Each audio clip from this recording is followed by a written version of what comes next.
All right, so in this video, we're going to talk about a brand new kind of theorem. It's called the Hinge Theorem. So on this one, it has to do with the angle that we're using. Excuse me. Suppose that two sides of one triangle are congruent to two sides of another triangle.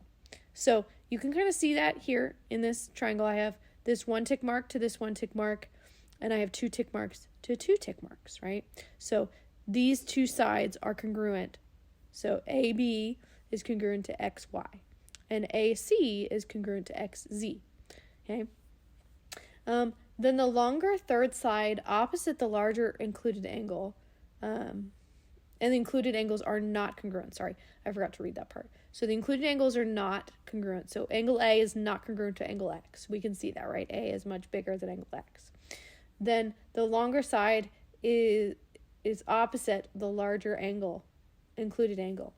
So the AB or BC is going to be larger than XY. And hopefully we can kind of think of that as like, if you kind of put your hands together and use your palms as the hinge, just move your fingers away and open them up, like you're making a V with your hands.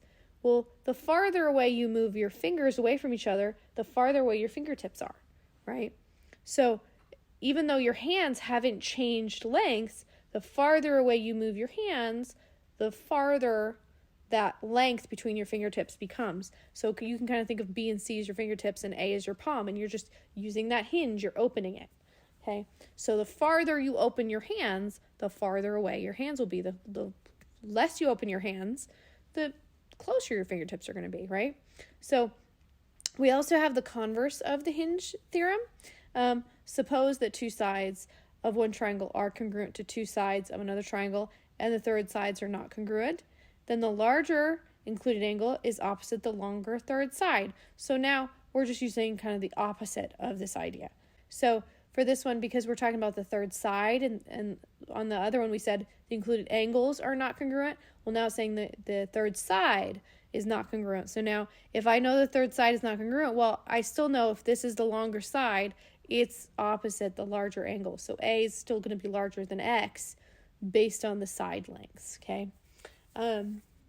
So it's just a way to use those. So there's a couple additional facts. Suppose two sides of one triangle are congruent to two sides of another triangle, and the included angles are congruent. So now we're going to pretend we're going to close our hands enough on our palms so that angle A and angle X would be congruent. Well, then that means that the third sides are congruent, right? Our fingertips are going to be the same distance away because we've opened our palms up the exact same amount, or our hands up the same amount. And also, suppose that two sides of a triangle are congruent to two sides of another triangle, and then the third sides are congruent. Well, now the sides are congruent, so we're going to kind of pretend here that BC is congruent to YZ. We've closed it up enough. We've moved this one over. So now the included angle, A and X, would be congruent, right? So if they are congruent, either the angles or the sides, then the opposite piece is congruent. If the sides are congruent, then the angles are congruent. If the angles are congruent, then the sides are congruent. Okay? All right, so let's go ahead and apply this. So compare the given measures by choosing less than, greater than, or equal to. If there's not enough information, select cannot be determined. So that does happen from time to time. So they want us to determine a relationship between AB, the side on the left, and DC, the side on the right. So if we think about the Hinge theorem that we just learned, we have AD and BC. We're given that these two are equal to each other, right? And it doesn't literally state it, but it's showing us it's 6 and 6. I know that they're congruent because they both equal 6. I also know that they share this length in the middle, this BD. So this works for the Hinge theorem.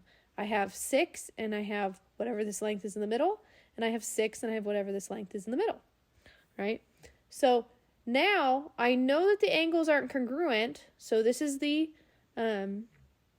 just the basic Hinge theorem, but I can determine which side is bigger. Since 42 is smaller, AB is going to be smaller than the side opposite 56.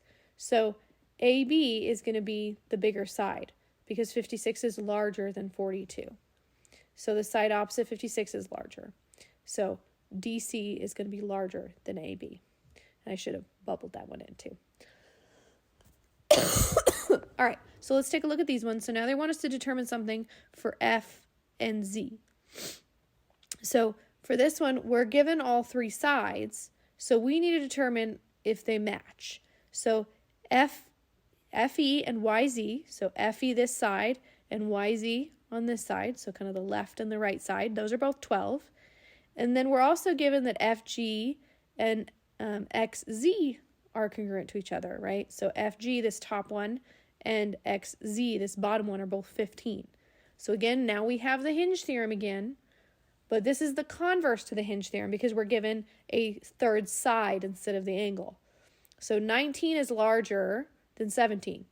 So I know the angles aren't going to be congruent to each other.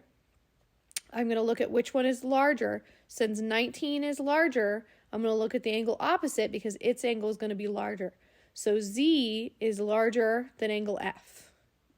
Okay, so I filled it in. I just didn't bubble in my pieces there. But this is how we use the Hinge theorem and the converse to the Hinge theorem. I hope that helped, and I will see you in the next video.